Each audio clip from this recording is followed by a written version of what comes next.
Welcome to the Hub Podcast. I'm your host, Cheney Passer. With me is Crab Courtney 2.0. I have more information about Hit me with the crab topics. our crab talk. We should name that Crab Talk. Hit me with the crab facts. Crab facts. Hit him with the crab facts. So these false crabs, Yes. what I have learned is what the people that kind of study them and are in the world, Sure. in the crab world, they believe that there has been 7 lost crabs in the sense of like 7 lost versions of these crabs because these false crabs have come about.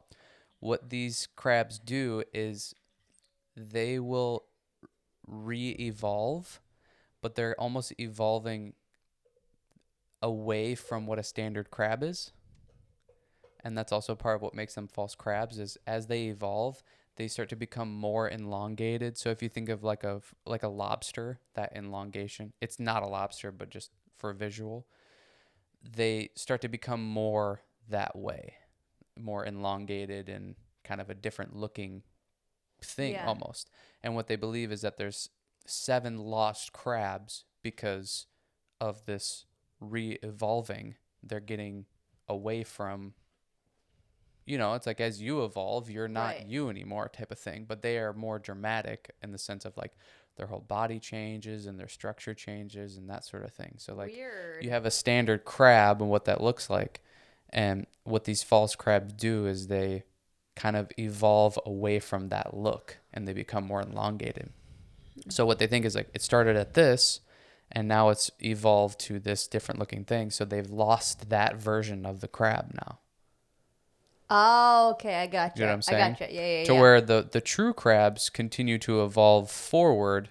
So they are just kind of staying, somewhat the same or just like the same structure and whatnot. Weird. False crabs also have 5 pairs of legs. So both are decapods. They both have 5 pairs of legs, 10 legs in total.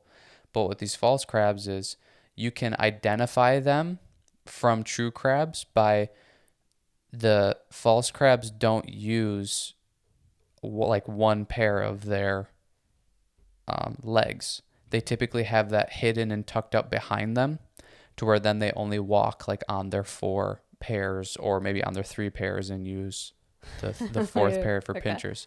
Where true crabs will always walk on 4 pairs and use 1 pair for like pinchers. Weird. Aren't crabs weird? Weird. And just like the thought of like it's almost like that 1% thing. Like it's now not a true crab, and now they're just evolving in this totally different direction to where like, it's like who knows what they're gonna turn into type of thing. Sure. Like they're just evolving in this completely opposite direction as a regular crab or a true crab does. Well, it's like how we talked about how animals evolve to like be safer in their environment or, just like be, obviously that's evolution, like be better. I wonder what the elongated shape, like the reason for that. Like I mean, it's like they're not doing it just because. Like I wonder what their environment is showing them that they need to be longer. And I bet it's kind of like what you asked before of like, are they indigenous to their areas? That's why there's true and false. I couldn't find anything about that, but I bet because of this evolving process for them, like that's why it's got to be that, because of where they are living or where they're at, that more elongated body or, just some of the other things that they might have of like their legs are longer than other ones or whatever has got to be because of their environment and whatnot. Interesting. Crabs are fascinating. We got a lot of fun facts coming lately. Yeah. This podcast is cool because it makes you research things. Yeah. So it's just like you're learning. Yeah. Because you want to provide information and, I don't know, just give cool topics that it makes you. I mean, when would you ever learn about crabs? When would that ever pique your interest? When would that ever go like, oh, I'm going to learn about this? Now you have that information. Yeah, and it's just like I'd basically just look up like fun facts and then try to find something with a C to match your name. And then I throw it in there and it's like, You know, it's this stupid guy at the bar that's like, well, did you know? Yeah, right, right. Did you know this though? It's not very conversational information, but No, still. but maybe I'll come back with more crab facts. Did you know they have gills? That's something I got to No. look more into. I saw a brief thing. They have gills. So they are Well, I mean, something. I mean, that has to make sense. Like, all things that can live and survive in water, don't they have to have some sort of, like, do they all Yes. have gills, or they do have different And this is how dumb I am is I go, apparatuses? huh? I said, I wanted to say apparatuses. They bring it down there and with them, and then, like, it's a snorkel. Yeah. Yeah. They leave it up at the Yeah. shore. This is how dumb I am is like I go, okay, they have gills, but like clearly we've seen them walking around, you know, on the beach or whatever. Sure. So it's like, so how long can they, That's right. It has you to be know? like a multi-purpose. It has Yeah. to be like a, kind of how like whales and dolphins, how they have to come up for air. Yeah. Like, I wonder if crabs are one of those things that they can be. Maybe they have I to go wonder. back in I the wonder if water there. for I wonder if there is a word for. Well, yeah, maybe that. Like, at some they can point. live on land for a long time. But I Isn't wonder that if there is crocodiles? a. I wonder if there is something like that where it's like kind of they're multi habitat. I don't Yeah. know. That's why Like I got to look more into crocodiles and alligators too like because turtles can't. No, turtles have to come up for air too. that's so weird. We're so dumb, huh? I know. That's so weird. Crocodiles. Are crocodiles? That's the other thing. I got to find the difference between crocodiles and alligators and where they live because Yeah. pretty sure crocodiles are in Florida, but then alligators are somewhere else or something. I So don't know. like yeah, like I wonder if like again, this could be dumb, but I feel like in the States we have one of them, whether it's a crocodile or alligator, and then the other ones are in like Australia. yeah, like those kinds of areas. We're I don't dumb. know. I don't know. We're so dumb. So dumb. But what are you smart about? Give them some fun food facts that you were talking about for the last 3 hours. The more that I look into food and what we eat and the properties of food and all that type of stuff, it's like we know so little about food and what we put in our body. Like it's so crazy how little we know about it, yet it's such an essential part of health. You know, it's like reading something about blueberries and how they have this compound that I already forgot the name of that Phytonutrients. I don't think it was phytonutrients. It was something. No, it wasn't that. But they have this compound that helps fight free radicals from damaging your cells. So it's in a sense like protecting the cells of your body. And it's like, let me eat all the freaking blueberries in the world then, if that's the case. But it's like that's one little tiny component that this thing has. And I mean, it's obviously got so many more, but it's like, and it's just that's one thing. Yeah, well, even the free radicals, like that's a huge component to aging. Oh. Is with the like that's why they say like you want to like these free radicals are damaging your cells and then you lose them, that we naturally as we get older are losing cells and our cells are getting damaged through the sun, through different foods, through different things that we're intaking, chemicals, like candles and different things that we just use on a day-to-day, toothpaste, like anything that isn't man-made or no, anything Sure. that is man-made. Yeah. Like Is we're man-made. around it all the time, pollution, that these are killing our cells, which you want to try to, reduce that and reduce the free radicals in your body because that increases aging and naturally you're going to age. But this is where a lot of studies are coming out right now. A lot of research about this stuff. Which if you want to look up more into it, there's a scientist. Is it a scientist? Yeah. David Sinclair. If you look up, he just released a podcast and he's on other people. But if you listen to some of his podcasts that he's been on or read some of his articles, this is like he's like an Anti-aging scientist that this is where all of his research and his work has gone into. And that's a huge thing that he goes into of like, there are foods and things that you can do on a day-to-day to help reduce and all, like he's kind of saying like reverse aging. That is his Yeah. whole like life's work is to reverse aging. And Well, and what I love about him too is like he looks like he is reversed age. Like he oh looks my like he's gosh. like 35 and Yeah. he's in his 50s or Yeah. something like that, or in Yeah. his 40s. So it's like clearly what what he's preaching, he is doing, and it's working because he looks really young for the age that he actually is. And for him, like the food is a huge component to that. Which I'm glad because I feel like it's so overlooked. Like I feel like food in general is so overlooked of how much it affects. I mean, just everything. Yeah. Like every sleep, your mood, your digestion, obviously, but like we kind of overlook some of this stuff with food, anti-aging, like And not even it's like anti-aging for the superficial of like getting wrinkles. Like he has this study that you can do that will test your physical age, right, like right, your right. internal, not just how you look, skin, that Like stuff. your Like cells and your organs yes, like and your actual age versus what you are. yeah, That he studies how to not only how to identify that, but then stuff like that, how to reduce and reverse. what would you think? Like say we're both 24. Your physical age, you would obviously not want it to be older than you actually Right. are, but like do we want to be 18? Yeah. Do we though? Because like that's not it's not, you don't want to be 4. That means like you're not fully developed and you don't Right. have like Yeah.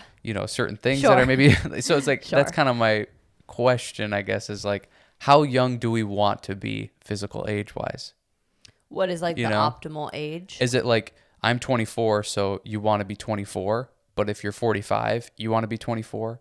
Is it like, are we at that age where it's like, no, you kind of want to be where you're at versus like, yeah, I'm Well, I'm 24 and I want to be 18. I think a lot of the stuff that like we're in that prime age kind of not like just 24 but that prime age period that a lot of the stuff that he's talking about and studies that he's going into of certain maybe like external things besides just food and like maybe looking into certain what word am I looking for? Like injections, but it's not like crazy, but oh my gosh. Can't help you. I don't know. Like just like certain supplementation and Oh, other ways to add to your wellness package kind of that he's like you kind of don't have to worry about that until you're like late 20s in your 30s. So kind of like what he suggests to like our age group is like eating these foods, getting good sleep, drinking water, like regulating our stress yeah. because our body is already kind of doing the other stuff. That's like 30 is when you kind of start to decline or see those things naturally reduce. That's when you can start bumping up in these other ways. But to set those stages up in your 20s. Got it. Yeah. Yeah, I feel like it's, somewhat, there's parallels to the fitness, or the exercising part of it too. It's like you kind of like the earlier you do this and the structure that you build earlier on, it's going to benefit you more, and it's going to be not as difficult kind of like as you get older type of thing. Like as you build this structure and this base and this well-functioning body as far as physically of like lifting things and exercising, that pays a lot of dividends as you get older, and things maybe they're starting to break down or they don't break down as quickly and all of that type of stuff. That I feel like there's parallels with the food part of it too, of like you just have a optimum or optimized functioning body, food and exercise, you're going to really put off the deterioration that is to come as you get older. You're going to put that off a lot longer than if you're just kind of flying by the seat of your pants and not exercising, eating bad foods and whatever. That stuff's going to catch up to you a lot quicker. So it's like the earlier you can start this stuff, it's going to help. And I think it's this behavior pattern too. Like that's probably the biggest part of it, is the behavior pattern is you know what you're supposed to be doing, or you are doing what you're supposed to be doing. It's going to be easier to continue that on for your lifetime. Yeah, well, and that's where like I think we even said on the walk is this stuff is complicated. So, it's So like it is hard to research. It is hard to dive into because there's so much to understand. That's why I lean more towards like listening to podcasts where they're talking about it. And, um, like Joe Rogan is a great person because he has so many different scientists on there and specialists on these topics that I think hearing someone talk about it and break it down is way easier than reading an article most of the time, at least for how I learn. That's why I'm so pumped that this David Sinclair guy is having a podcast now. yeah, Because like reading his articles, I'm like, again, I'm too dumb. But like it is out there and it's stuff that we all kind of have an availability to. It's not like, well, you need to have the money to get these injections. You need to have the money to take all these supplements. Like there is such a baseline of things that we could all start doing. And a lot of it is diet. A lot of it is, your stress levels. A lot of it is your sleeping. And a lot of it is your hydration. That it's basic, basic, basic stuff. It's not, I don't know, like it's really not the above and beyond stuff that you have to do to just be healthy and do, the, I don't know. the right thing. Like, Yeah. I don't want to sound like condescending, but yeah, just like the basics, like of what we hear people complain about or what we talk about of like aging and ailments that we get as we get older.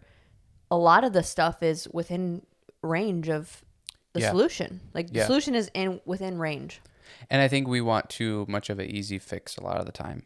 I think the topics are complex, but the decisions or the things to do are simple. It's like eat a healthy, well-balanced diet. I think most people know what healthy foods are.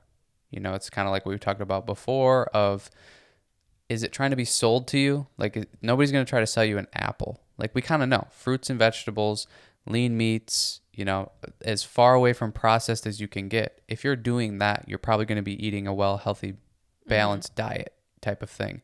And same with exercise. We now know more about resistance training and the benefits that gives. So go do some resistance training and learn how to do it. Watch our personal training videos and you can see how to do each exercise. Like there's a lot of information and guidance out there about this stuff. I think it just comes down to effort. People don't want to put the effort in.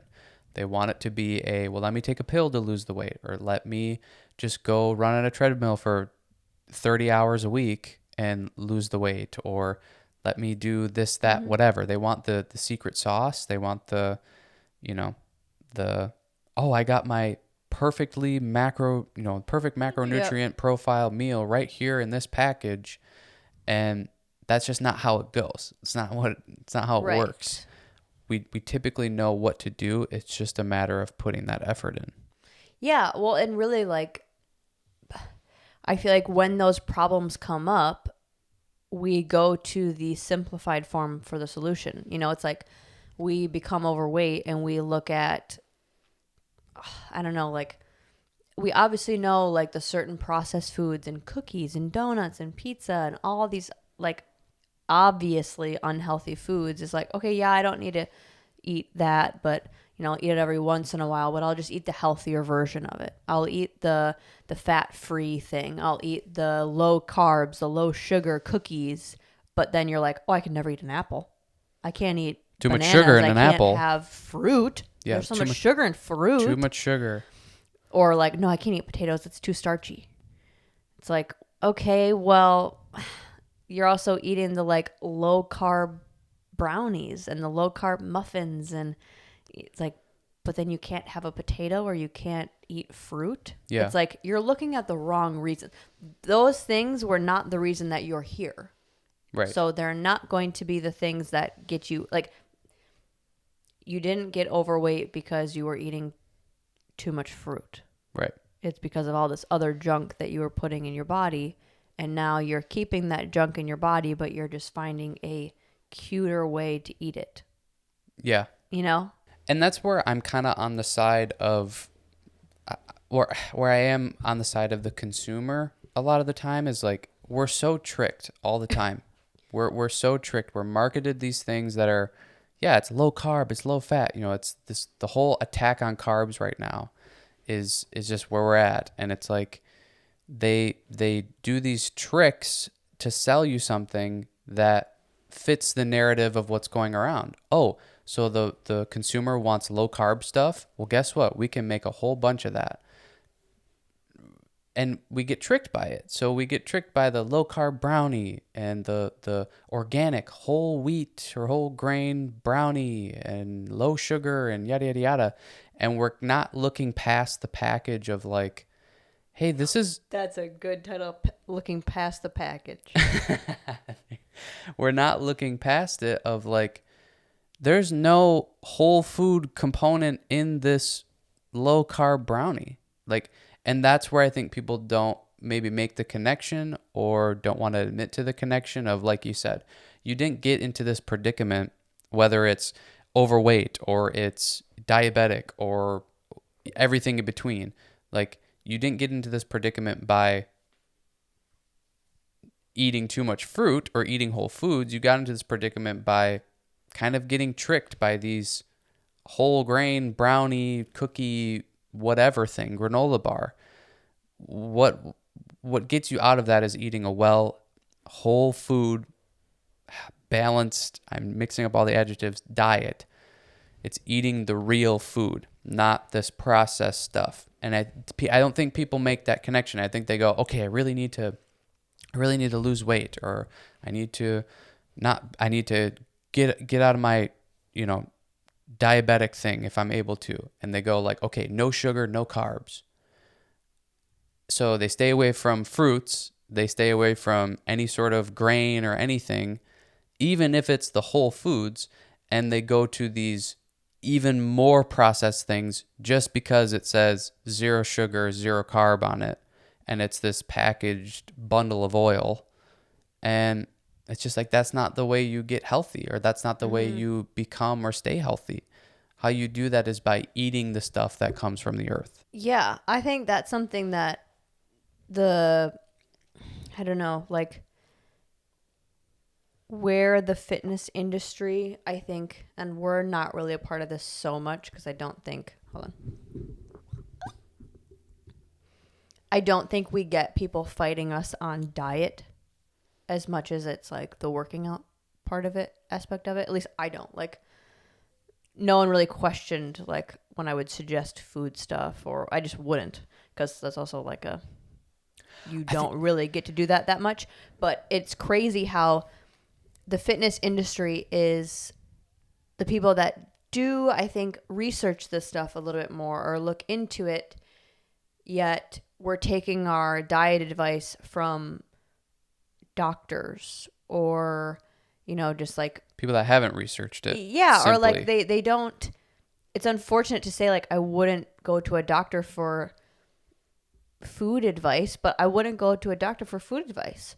Yeah. Like, I don't know. And that's nothing not their against expertise. doctors. Yeah, it's like that's not what they went to school for. Right. That they don't need to know about that kind of stuff. That they're going to just suggest to you something that is easy, something that is like based off of the freaking food pyramid kind of thing. Like, I don't know. That's something that I heard on Mind Pump, that one of them had their clients and she wanted to lose weight, or she was like, in danger levels of about to be overweight. And they said to go on like a juice diet, like an all liquid diet. Yeah. It's just like and people go for that. Yeah. I think you made, like, the point you made is true of, there's a lot more debate about exercises and stuff, but I think most people are lost when it comes to the food stuff, the diet stuff. And they will take the advice because it's like, yeah, I don't know what's going on with this. And it's partially what I think, we're bringing up of like, it's so complex. The complexity of food and your digestive system and this, that, whatever is just, it's crazy. And I think it's also difficult to see real change happen because so much is happening on the inside of your body, where, exercising and stuff, a lot of that tends to happen on the outside of your body, the responses that you get from it.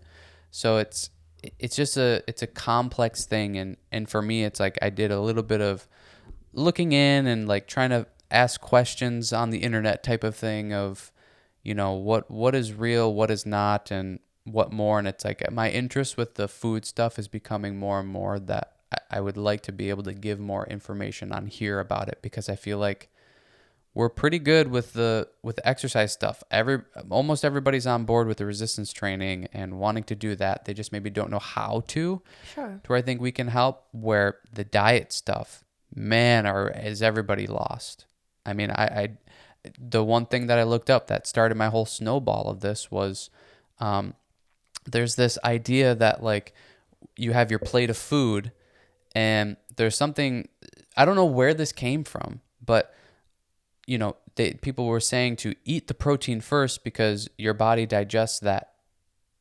It digests it first then, and more effectively, because it's kind of like it's the only First thing thing in is there. top priority or something. First thing's top priority, and yeah, you'll digest more protein that way rather than eating it last, and that sort of thing. To where it's like none of that is real. Yeah. That's not true. Like you eat the food. If you eat your whole plate of food, say it's, your protein, maybe it's your carbohydrate, your vegetables, whatever it may be, you eat that, your body churns that into a mush to where you can't tell the difference between the protein that you ate and the vegetables that you ate or whatever. And then it goes into your small intestine, and that's where majority of the absorption happens. And your body takes, maybe what it needs, or it takes what it can type of thing, moves it to the large intestine. That's where it becomes number 2, and then it moves along. But like nobody's like fact checking that.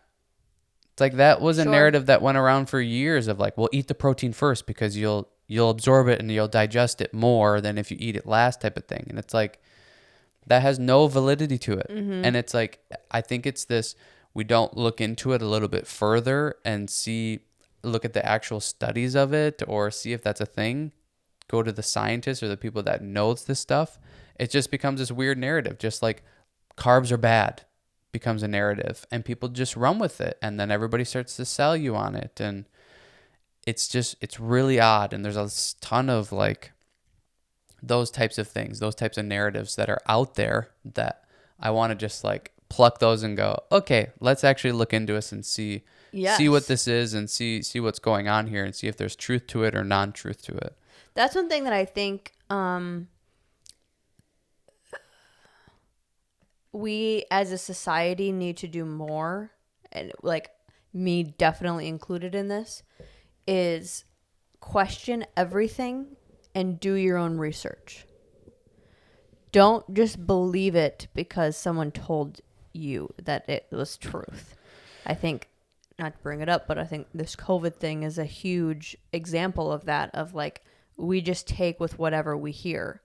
And granted, yeah, it's kind of like, well, we're not in the lab. We're not testing these things. We don't know. But like,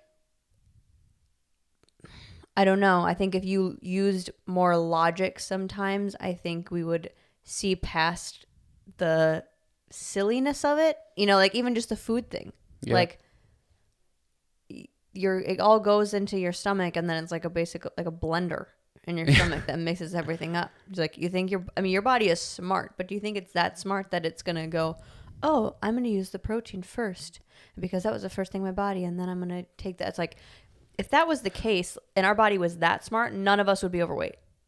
Well, right, and because it would just use what it needs and then got rid of the rest. Yeah, and just this like, I mean, also on the flip side of the coin, do you think your body is that stupid that like if you ate the protein first, it's gonna take more of the protein? Right. Like it's like this chicken breast has 20 grams of protein or whatever.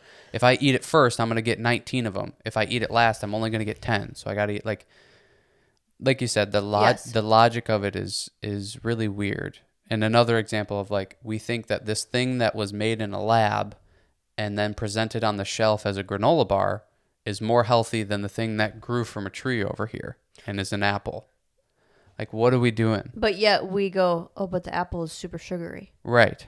It's like that whole like sugar of fruit thing is so like, it shouldn't count. It doesn't count, period. No, it doesn't count, period. But like it counts. But it does count for like the 1% of people. If you're like really dialing it in for some reason and keeping track of, your macros, and you go like, I can't do any more of a sugar or whatever. And then like, sure, maybe you don't get to have that apple that day or something, or like calories, you're counting your calories. Like, but that should not be 99% of people.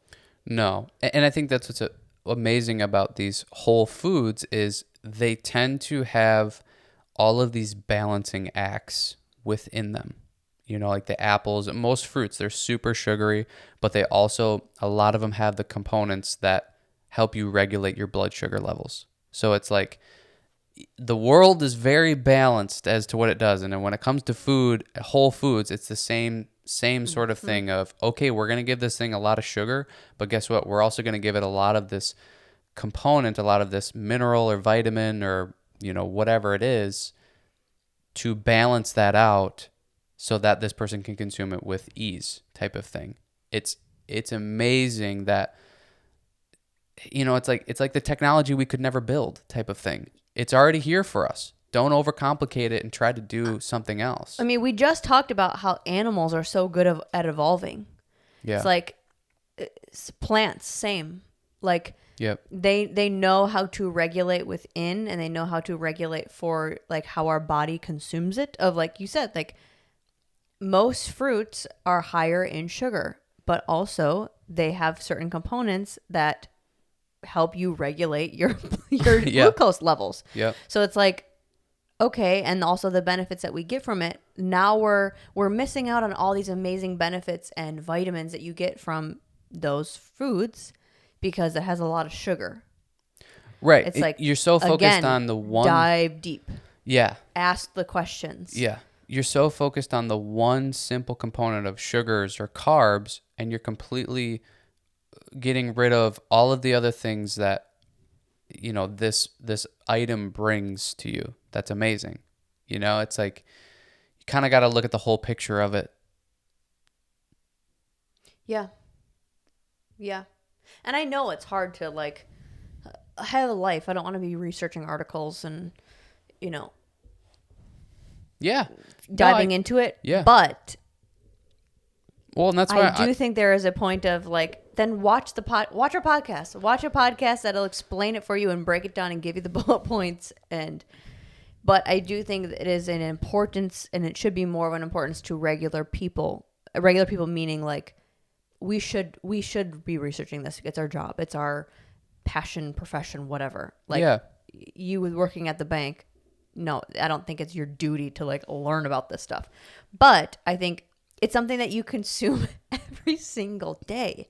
Yeah. That's like knowing what's going in your body a little bit more than the baseline of someone's telling you it's X, Y, and Z. Like, I don't know.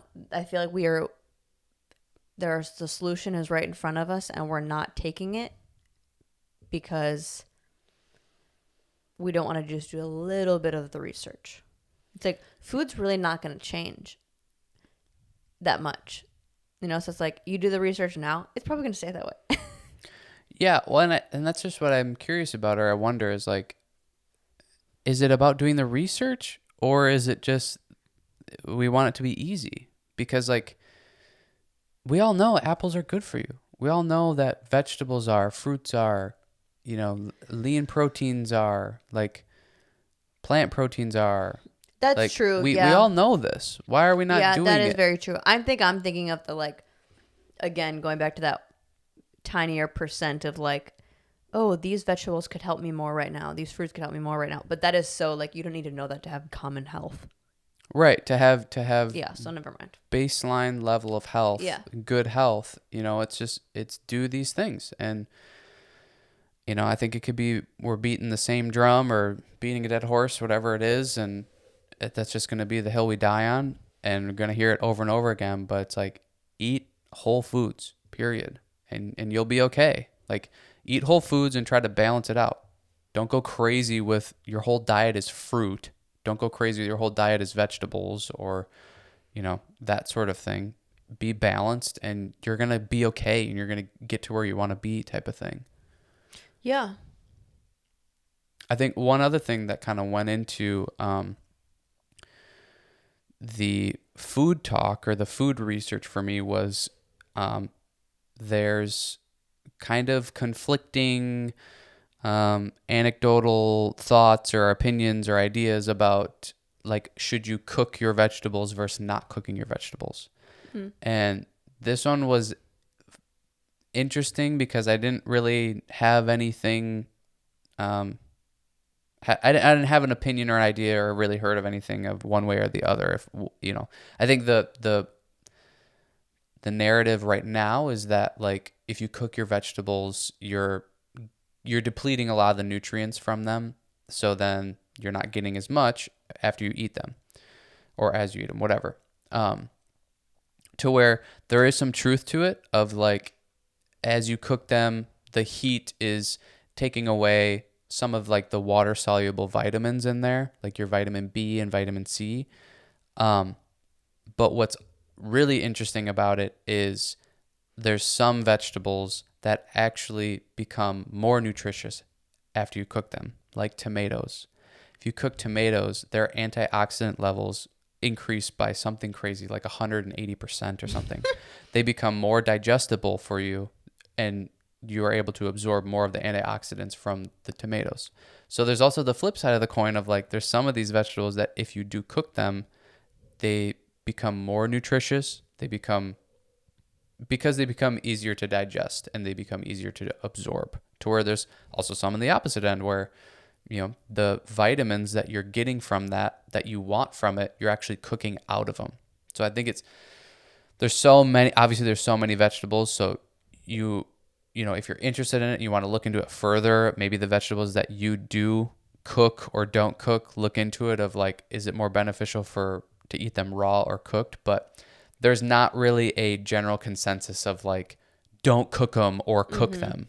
It's Mm-hmm. typically vegetable dependent, but I think like broccoli for you is an interesting one because it's hard for you to eat raw, but Cooked them completely fine. yeah, And at least what my knowledge of that is like, I just don't have the enzyme profile in my gut to absorb it without like fully breaking it down, kind of, I guess. So then that's where like the bloating happens, or a some lot of of you guys like struggle. get like stomach ache with it.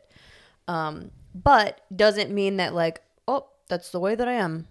That's just how my You gut responds. Like yeah, your gut and your microbiome are constantly changing, and you can have kind of a control over how it's changing as well. So even just like you eating more like fermented. fermented foods will kind of create the proper bacteria to be able to produce the enzymes to break that down. So for me, it's just I naturally, maybe it's other foods that I eat more commonly don't produce those enzymes or don't create that profile in my stomach or in my Yeah, gut, that eating stuff like yogurts or sauerkraut or kimchi even. kimchi, yeah, like things that are fermented and kind of are uh, creating that profile on their own, and then they help your gut kind of produce that.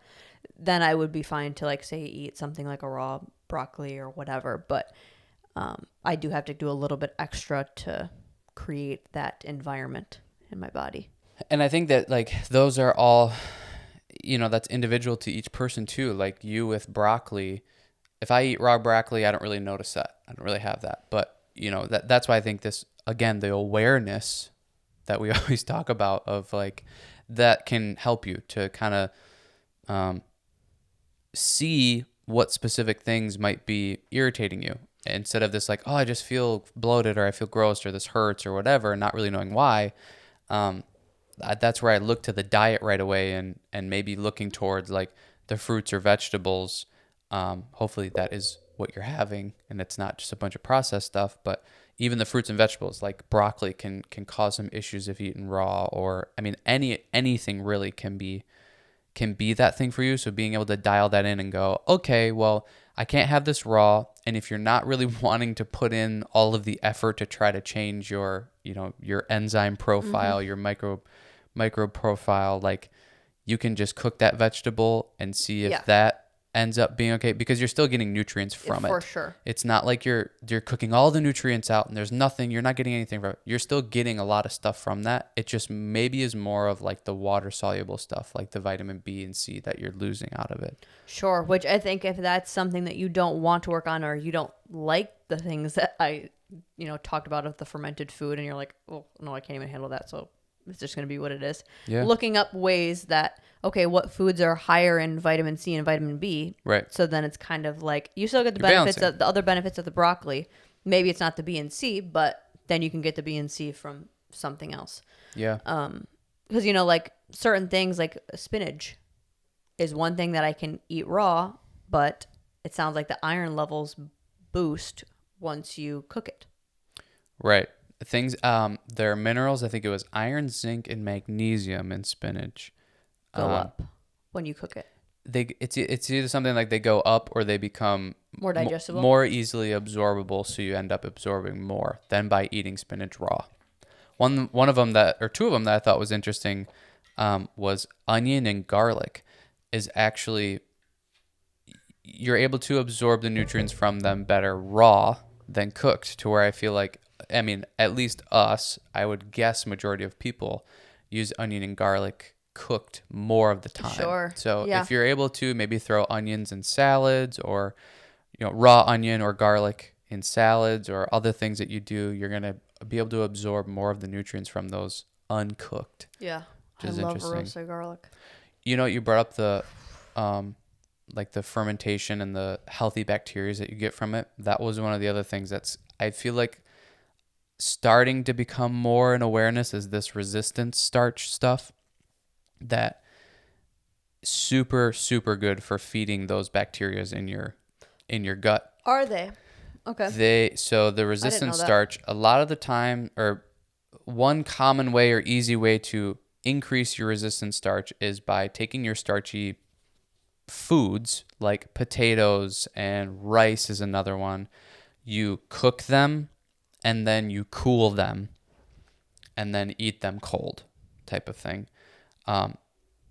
For some reason, that process of cooking it and then cooling it builds up the resistant starch rather than the regular starch. The cooling process builds that resistant starch up, because you could just eat potatoes raw and get that resistant starch, but it's super difficult to digest a raw potato. Sure. So cooking it and then cooling it will build that up. And then this resistant starch is not digested in the stomach or the small intestine. That's the whole resistant part. It can't digest the starch. So what then it does, it goes to the colon. I hope that's right. It goes to the colon, but it's like, it's feeding that bacteria then. It's giving the bacteria the right food, basically, and nutrients it needs to become more bacteria or healthier bacteria. So what your food typically does is it feeds like the 10% of your cells, of your body's cells, to where it kind of ignores the 90% of bacteria that your body is. Sure. To where this resistant starch does the opposite. It doesn't feed that 10% of your cells type thing. It feeds the 90% of your body that is bacteria. Wow. So that's another thing that could help potentially your gut health, biome. Yeah. your gut biome, being able to process, these foods that you maybe have a hard time processing before. This resistant starch stuff. It's kind of like, I think it's kind of becoming the new thing. I've never heard of it. Just like focusing on the gut biome was the new thing. Sure, and yeah. focusing on like, eat avocados, they're amazing, like that type of stuff. It's kind of the new thing coming up that it could be helping a lot of people, and it's supposed to help the diabetic community a lot too. So is that basically like resistance? Give a couple examples of what, like you said, like whole grain rice, and then you let it, like you basically, like you can make it in bulk and then cool it, so maybe don't eat it fresh, but cool it. Right. Yeah. So like a way that you could do it is by like cooking a large. You don't have to cook it in bulk. Yeah. Well, but it's a version that you could do of cook a large batch of it, of rice or potatoes. Say you bake 10 potatoes, and then after they are baked and they're soft, then you put them in the fridge, say overnight, so they become cool, and that's what it kind of takes it from that regular starch stage after you cook it and brings it back to resistant starch. But now it's the other components of it are more easily digestible for you. And then you get that benefit of that resistant starch. There's a more stuff with that I want to look into and be able to tell more about. But it's good stuff. And this is a lot of stuff that we'll be starting to post on our Instagram more. Yes. Yep. And just in little quick digestible ways. There you go. But didn't you see that with rice too? That the long so say you do it in bulk and then it cools. Yep. Like each day it becomes more resistant. Like the longer it, I don't remember if it was each day it becomes more resistant. Yeah, I don't remember. I'll have to look into that or look that up again. Now, is the rice the same thing as the potato where like you don't want to rewarm it? Right. Yeah. Almost so eat it cool. Yeah, almost all of these is you got to eat it cool. Okay. And I'm pretty sure beans is another one. Beans and legumes are another one that are are like the resistant starch. And oats. Oats is another one, and same thing. It's so weird, this process of cooking it and then cooling it. It's like you cook it to make it more easily digestible, and then you cool it to build up that resistant starch again that will help your gut biome. We should do a overnight, like a few different versions of overnight oat recipe videos. Yeah, we could do that. Just do because that's also like talk about easy. Yeah. With those kinds of foods. Yeah. Like if you're gonna do rice in bulk, potatoes in bulk, overnight oats. Yep. Like. Well, and this might be a huge benefit to people that like they maybe stay away from these items because of the starchiness of it or because of the way that it kind of makes them, maybe bloat or feel or just the idea of it. Yeah. But it's because I do. I feel like that's similar to carbs. Like we hear like don't eat rice. Well, and these, I mean, yeah, you take all of these and Potatoes. they're typically high in carbohydrates that like you're making it more digestible and your body can just process it better and easier, and it can kind of use the components of it differently than if you just cook the potato and eat it. If you just cook the potato and eat it, you're just getting this regular starch that is digested in the stomach and the small intestine and then doesn't have this process of going to your colon and going to the bacteria in your gut and kind of feeding that bacteria. So it's wild. Some of this stuff is so crazy, and this is just part of what we were starting the podcast with, of like, we don't know, as a society, we don't know enough about food and what we put in our body. And this is the type of information that I think I want to give out more, because I think diet is people are just lost. They just, so much of it just don't know what's going on. We don't know if like, is this good for me or is it not? I don't know. And I think trying to dial in and give more answers to like what you should be doing and what's good. Like this idea that like potatoes are bad for you. It's like, well, yeah, if you eat them every single day and that's 90% of your diet type of thing. But if you have a potato, 2 or 3 times a week, you're going to be fine. And then rice the other days and oats in the morning. And it's all about this well-balanced diet. Like what we said in the beginning or the middle of this. You don't become unhealthy or overweight by eating fruits and vegetables. You get to that point by eating processed foods and stuff that's not good for you, and it's just this kind of transition we need to go through of like, no, apples are not too sugary for you. Eat it. It's good for you. Potatoes are not too carby or starchy for you. Eat it. If you ate all of these things together, you'd be okay. The problem is you have that big pizza at the end of the night, or you have that, the Fruit Loops in the beginning of the day type of stuff. That's the issues. It's not the sugar from the apple. Right. It's not the carbs from the potato. Right.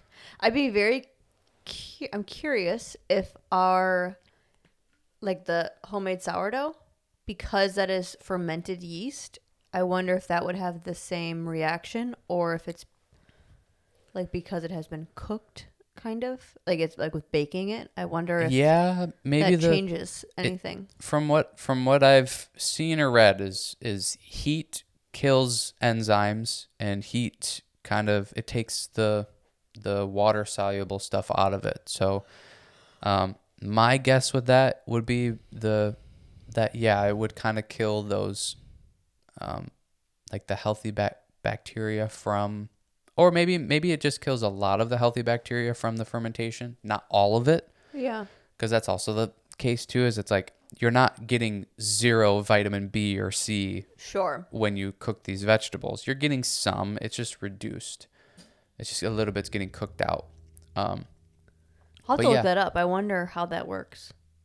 yeah, Or if I because would like to something know like too. with the, I don't know, like with the yeast being so isolated and you're not really working with other, it's like kimchi, like is cabbage one of those things?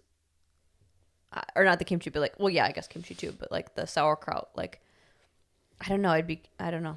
Because, I don't know, I want to look that up. Yeah. Because I wonder if because of the length in which it ferments, does it still have to be in the raw form, or because I don't know. Yeah, I'm not sure. Something to look up. But yeah, Yeah. I want to do that more, be able to give that more like food advice. I think that could be super helpful, and I'm having a great time learning about it and looking it up and stuff. I mean, even the study I read today, it was just insane. This stuff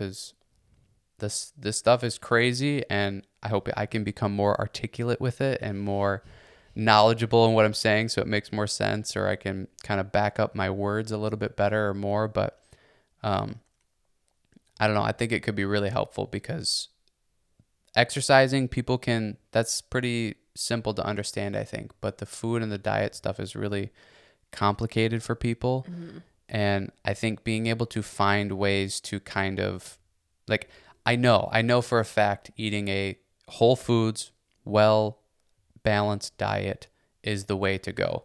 But I need the information and the facts to prove that so that people will do it. Sure. I can't just say it without anything to back it up type of thing.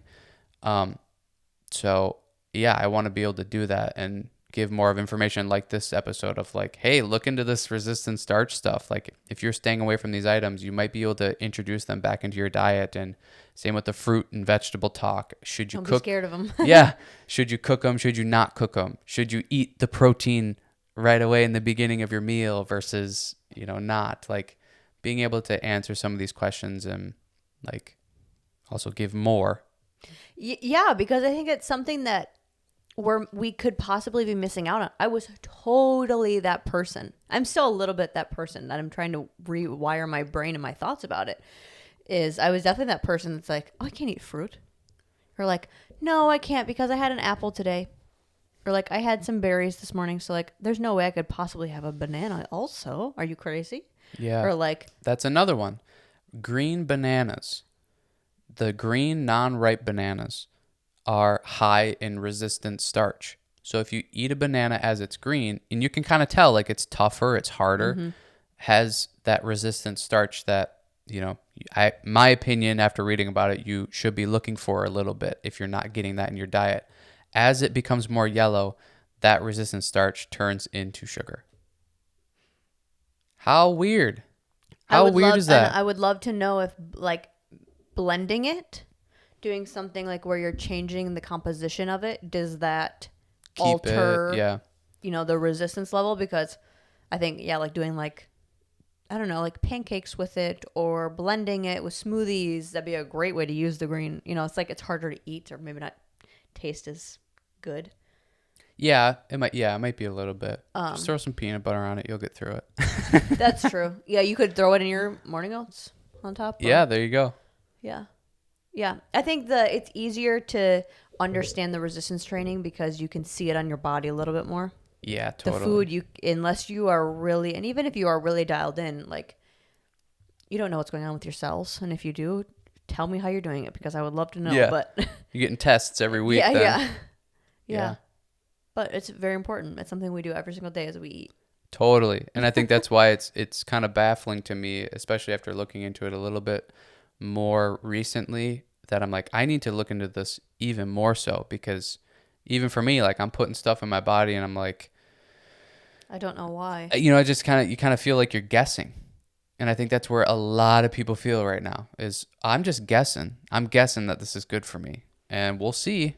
And then you don't really ever get that information or know if it is or not, to where I think being able to look at these studies and then, regurgitate them back out on here can help people and guide people in a way of like, oh, I might be missing out on that thing. Let me try to do that. Or even there's a little trick of like, you get more antioxidants by cooking your tomato. So as you grab that tomato, you could throw it in there and be happy that like, hey, I'm increasing my antioxidants this time with this tomato instead of eating it raw like last time. Yeah. And like I said, this is what we want to provide more information on, is this kind of stuff. We want to talk about it in long extent form with this podcast. We want to be able to give you those quick, like, little fun facts about it on something like an Instagram. And then we want to be able to give you recipes through the YouTube as well, of like, this is how you can put it together in a meal that's bomb and tastes so good, or give you different ideas of cooking it. Just because I think that's something we also struggle with, is like, well, this is what I've been eating for the last 15 years. I don't know anything else. I feel like that happens a lot, of like, oh, I never thought to make it that way. Yeah. But yeah. I think that's it for me on this one. I think so too. Cool. I'm hungry now. Yeah. Yeah. Like and subscribe to the channel. Follow our Facebook page, The Hub Fitness, our Instagram at The Hub_fitness for the fun fact about foods, the YouTube channel for our recipes, and this podcast, long form. Like you said, we're hitting in all phases. Oh, yeah. Firing in all that's not words. Cylinders. My tongue got too big for my mouth there. Yeah. Email us. Just saying hey. Anything. Yeah. Remember that from last time? Yeah, and please, namaste, comment on these videos. It helps us so much with the algorithm, and we like it when we can interact with you. It's fun. It's kind of cool to see your guys' takeaways from it and your added questions. I feel like that's something that we hear a lot, actually, with people listening to the podcast, like, oh, I just wish I could like be in the conversation with you. Yeah. So commenting is a great way to like, hey, this is something I thought about, or this is something that like I have a question further on this thing you said. Yeah. Or if it's just you want to, comment on how much you like my outfit. Yeah. Go for it. Give an emoji. Maybe you could try solving one of her riddles. Yeah. But otherwise, thank you for watching, and we will see you next time. Oh, we should have ended it with?